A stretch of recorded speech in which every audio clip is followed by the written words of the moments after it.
How are you? I hope all are you good. Welcome back to another class.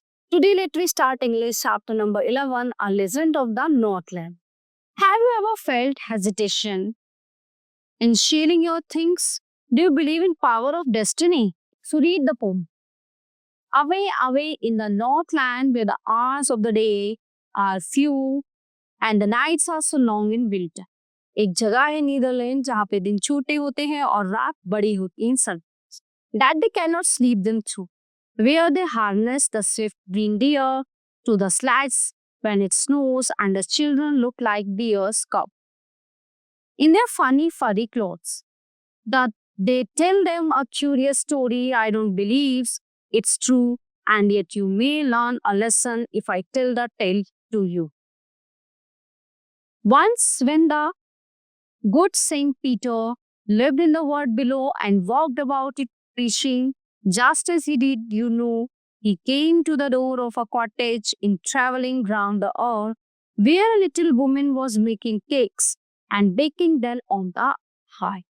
And being faint with fasting, for the day was almost done, he asked her from a store of cakes to give him a single bite. So she made a very little cake, but as it baking lay, she looked at it and thought it seemed too large to give away. Therefore, she needed another and still a smaller one, but it looked when she turned it over as large as the first had done. Then she took a tiny scarp of dough and rolled it flat and baked it thin as a wafer. But she couldn't part with that, for she said, my cakes that seem too small when I eat of them myself are yet too large to give away. So she put them on the shelf. Then good Saint Peter grew angry, for he was hungry and faint, and surely such a woman was enough to provoke a sin. And he said, you are far too selfish to dwell in a human form, to have both food and shelter, and fire to keep you warm. Now you shall build as the birds do, and shall get your scanty food by boring and boring and boring, all day in the hard dry wood.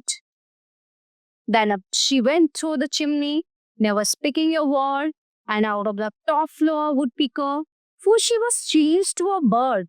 She had a scarlet cap on her head, and that was left the same, but all the rest of her clothes were burnt, black as a coal in the flame.